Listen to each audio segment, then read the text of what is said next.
Bueno, lo que le comentábamos, el gobierno ingresó durante la jornada, durante la tarde más concretamente, en el Congreso el proyecto de ley de presupuesto 2026. Usted sabe, es la tramitación de la ley más importante cada año en nuestro país. El ministro de Hacienda, el ministro Grau, señaló que en este texto no se contemplan fondos de libre disposición, lo que ha generado duras críticas de parte de la oposición. Queremos hablar de este y otros temas junto con el senador y presidente de la Democracia Cristiana, Francisco Buenchumilla, a quien saludamos de inmediato. ¿Cómo está usted, senador? Buenas tardes, bienvenido. ¿Qué tal, Iván? Muy buenas tardes, gusto de saludarle. Igualmente, senador, quiero partir preguntándole, porque hemos estado tratando de revisar los antecedentes, a ver si usted nos ayuda a esclarecerlo por su experiencia parlamentaria. Sería la primera vez, dicen algunos, en 3 décadas que un gobierno no deja una glosa de libre disposición para el periodo posterior. ¿Eso es así? ¿No es así? ¿Algún ejecutivo, alguien también ha hecho lo mismo que está haciendo el presidente Boric este año? No estoy seguro de que pudiéramos hablar de 30 años. Yo vengo participando en la ley de presupuesto de los años 90 Ya. y no tengo memoria de que esto hubiera sido una cosa continuada. Y por otro lado, tenemos que tener claro de que esta famosa, o entre comillas, cláusula republicana, no es una obligación legal. No está en ninguna disposición de que obligatoriamente el gobierno tenga que colocarla. Más Es un bien se hábito, trata de una tradición. eso es una decisión política atendida al estado de las finanzas públicas, atendido la disponibilidad de ingresos y el panorama de los gastos que implica la aplicación de la ley de presupuesto, de tal manera que eso puede tener cierta flexibilidad y normalmente estas cosas, usted sabe, esto se demora 60 días en tramitar esta ley y por lo tanto hay que tener toda una negociación respecto a ciertos temas. O sea, no hay una obligación legal, pero a mi juicio nada está cerrado hasta que termine la discusión de la ley de presupuesto el 30 de noviembre. Ya, se lo pregunto de otra manera. ¿Recuerda usted alguna oportunidad en la cual un gobierno no la haya dejado, como ocurre en este caso? En la vuelta al Congreso que yo tuve el año 2018, esta vez como senador, no tengo recuerdo de que no se haya dejado. Ya, o sea, sería bastante inédito en ese sentido. Atendía las circunstancias presupuestarias y de disponibilidad. Yo creo que eso es lo que manda, en definitiva, el tema. Ahora, hemos tenido una discusión respecto de la reducción del gasto público. Hubo una comisión que el propio gobierno nombró y recomendó 34 medidas y una reducción de más o menos 2.000 millones de dólares. Y alguno de los candidatos ha dicho que hay que reducir en 4.000 millones de dólares y otro en 6.000 millones de dólares. Entonces, esta es una discusión que está en desarrollo respecto del alcance que tienen los recursos presupuestarios y que mañana vamos a escuchar la exposición del señor ministro de Hacienda sobre el particular en términos macroeconómicos. Ya, entendiendo, pero ¿usted no tiene recuerdos de que algún gobierno no lo haya hecho, al menos desde su regreso al Congreso, y en su periodo anterior tampoco tiene la certeza de que todos los momentos se haya realizado, más o menos para entenderlo? ¿Cuál sería la justificación? ¿Cuál sería la justificación este 2025 en lo particular, teniendo en cuenta que el gobierno se ha esforzado en demostrar en último tiempo, y las cifras le han ido dando un poco la razón, de que se ha logrado retomar una pequeña senda de crecimiento, de que las finanzas no están tan mal como por ejemplo el año pasado, ni hablar lo que fue la inflación post-pandemia? ¿Cuál sería la razón hoy día, la contingencia hoy día que impediría dejar esto que es un hábito republicano, por decirlo de alguna manera? Mire, nosotros hemos tenido acá una discusión diciendo que todo está malo en las finanzas públicas, pero resulta que afuera los indicadores internacionales y el propio funcionamiento del mercado y los datos nos dicen que las finanzas públicas en Chile están ordenadas. Por lo mismo, Nosotros tenemos... en el sentido de lo que le estoy preguntando, ¿cuál sería la razón en lo particular de este apriete de cinturón tan fuerte, teniendo en cuenta, senador, y aquí va la suspicacia, o sea, para transparentarlo? Hay una alta probabilidad de que el cambio de gobierno tenga un cambio de signo político. Hay una alta probabilidad. Las encuestas así lo dicen por lo menos. Pero lo curioso de esto, para completar el argumento que usted me da, es que los candidatos de la oposición han dicho que lo que hay que hacer es reducir absolutamente el gasto público. José Antonio Caz habló de reducir en 6.000 millones de dólares el presupuesto. Y esta comisión Y que se el Matei nombró, plantea hacer 2.000. Hay una diferencia allí. hay una diferencia. Y esta comisión plantea también 2.000. Entonces, si se dice, por una parte, que hay que reducir el gasto público, naturalmente que uno piensa, ¿y por qué entonces debería haber una cláusula de libre disposición cuando los principales líderes de la oposición están señalando de que el presupuesto hay que reducirlo en 6.000 millones? Y nosotros podríamos aquí conversar sobre qué significa 6.000 millones, porque en el presupuesto nacional el 85% del gasto es gasto permanente fijado por leyes permanentes. Entonces, el margen que queda es de un 15% que puede variar. Senador, De tal manera que esto es una cuestión muy seria sí. para los efectos de tener un país que tiene sus cuentas ordenadas frente a la economía internacional. Ya, le avanzo en el argumento porque, claro, no tenemos acá ni a Kast ni a Matei para el lado suyo para que le entregaran los argumentos, pero basando en lo que ellos nos han dicho en entrevistas que hemos realizado, lo que plantean José Antonio Kast, estos 6.000 millones de dólares, él dice de hacer más eficiente el gasto público, es un ahorro, y lo que plantea Eli Matei, que esa cifra no es realizable, dice, y que ella plantea un ahorro en torno a los 2.000, que eso no tiene que ver con no dejarle recursos al gobierno que venga a continuación para que priorice una parte del presupuesto. Son dos discusiones distintas. Una es cuán eficiente es el Estado en gastar los fondos públicos, y ahí están las dos cifras, dos parámetros, y otra muy distinta es si usted le deja al gobierno que viene, que eventualmente podría ser de otro signo político, una glosa para que ellos prioricen. Porque evidentemente este presupuesto no lo va a ejecutar el gobierno del presidente Boric en su mayoría, va a ser ejecutado por quien gobierne en el próximo periodo, sea Janet Jara, sea José Antonio Kast, sea Eli Matei, Parisi, Kaiser, los voy a decir a todos para que nadie se enoje, Harold Mayne-Nicol, el profe Artés, Meo, ¿se me queda alguno? Los dije a todos, parece. Parece que no. Parece que los dije a todos. Cualquiera, sea el profesor Artés, pero cualquiera puede tener una priorización en su programa de gobierno que, si no le queda esta glosa, va a estar amarrado a lo que se apruebe en este periodo anterior, pues. Pero mire, en esa materia, en materia de reducción del gasto público, porque de eso estamos hablando, usted puede contener el aumento del gasto público o puede reducir el gasto público. Acá lo que se está haciendo por parte de la oposición es querer reducir el gasto público. ¿Y dónde se va a reducir? En definitiva, en políticas sociales. En cambio, contener el gasto público No es lo que dicen podría ellos, por si entrar en acaso. la... Perdón, no No, es por lo que eso lo dicen digo ellos. No, ellos dicen otra cosa. No, ellos están diciendo que hay que reducirlo.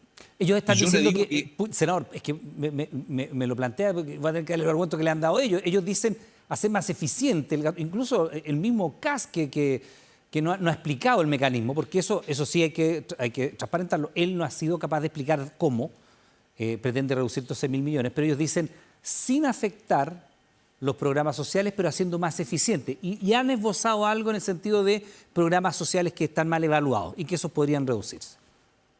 Por eso le digo yo que en esta materia hay dos categorías. O usted reduce el gasto público, derechamente lo rebaja, que es lo que están proponiendo, o la otra fórmula es que usted detiene el gasto y por lo tanto ahí podemos hablar de eficiencia en el uso de los recursos públicos. Y por lo tanto, si aquí estos personeros están pidiendo que la ley de presupuesto, que este año me imagino que irán a dar más allá de los 90.000 millones de dólares al año, el 6% significa ¿cuánto? Significa a lo menos, imagínense, poquito menos del 10% del presupuesto nacional. Bueno, nosotros hablamos con el... en que a usted le queda 15%, sí, porque el 85% usted no lo puede tocar porque está por ley permanente. Sí, claro. Senador, de hecho, lo vamos a conocer en 3 horas más, cuando sea la cadena presidencial, con algún grado de detalle. Pero se supone que este va a ser un presupuesto más o menos conservador, pero algo crecedor, por decirlo de alguna manera, expansivo. 1,5% se ha señalado que sería el margen de crecimiento del gasto público, nunca más allá del 2%. Pero al margen de eso, yo le pregunto, y no sé si lo podemos esclarecer como respuesta, ¿cuál es la razón para no dejarle? Porque puede ser Janet Jara, por ejemplo, y que a lo mejor tenga una focalización distinta en su programa de gobierno que va a presentar supuestamente próximamente, porque todavía no hay programa, hay lineamientos programáticos, y ella no va a tener, le insisto, o cualquiera que llegue a la moneda, no va a tener juego de piernas, para decirlo bien coloquialmente, porque no le van a haber dejado lo que el presidente Boric sí ha recibido. El presidente Boric tuvo de hecho, una glosa de libre disposición para focalizar lo que él quería hacer en su programa de gobierno. Cuestión que él no le va a dejar a quien lo sucede en la moneda. Por eso le pregunto, ¿cuál es la razón que hoy día justifica no hacer eso desde el punto de vista económico? Mire, la principal herramienta que tiene el gobierno en materia económica es la política fiscal. La otra política, la política monetaria, la tiene el Banco Central. El Banco Central. En la política fiscal, el instrumento principal es la ley de presupuesto, donde el gobierno tiene que hacer una proyección mediante los profesionales y técnicos respectivos de la dirección de presupuesto del rendimiento de los impuestos y de las utilidades que puedan tener las empresas, como por ejemplo el cobre y el litio. Y por lo tanto, perfectamente, en la visión que pueda tener el manejo de las políticas fiscales, puede significar que los recursos no sean de tal naturaleza que le dé como para tomar una decisión de dejar algo en libre disposición y por lo tanto sea mucho más eficiente desde el punto de vista fiscal usarlos en los programas sociales, por ejemplo. Y de esa manera usted podría tener ahí una respuesta de por qué esa decisión no es una decisión arbitraria.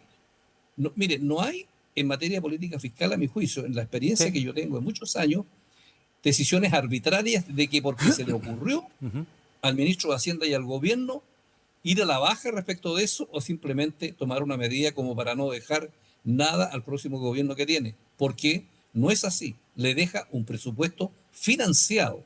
La mayor garantía que puede tener un gobierno que viene es que el gobierno le deje un presupuesto financiado y en crecimiento, tal como usted señala, que yo creo que va a estar entre el 1 y 2% por ahí, más o menos, en eso concuerdo, y por lo tanto puede ser una decisión que ha tomado el gobierno de política fiscal. Lo vamos a saber cuando escuchemos al presidente, pero sobre todo cuando el ministro de Hacienda nos haga la exposición mañana miércoles respecto de los aspectos macroeconómicos que significan una política fiscal en la ley de presupuesto. Ahora, evidentemente, cuando uno escucha este anuncio, lo explicita el ministro Grau, de hecho, es bastante obvio que desde la oposición va a haber críticas y usted las ha escuchado y nuestros auditores también, por supuesto.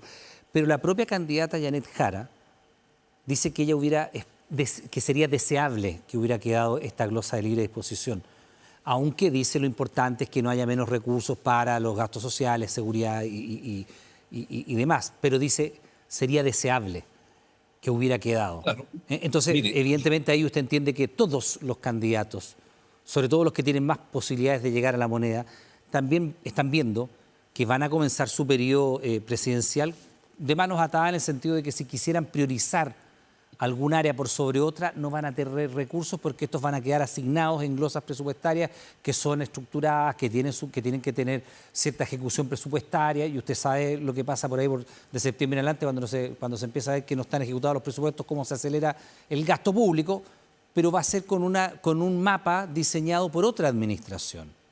La misma candidata del oficialismo dice que hubiera sido deseable algo distinto.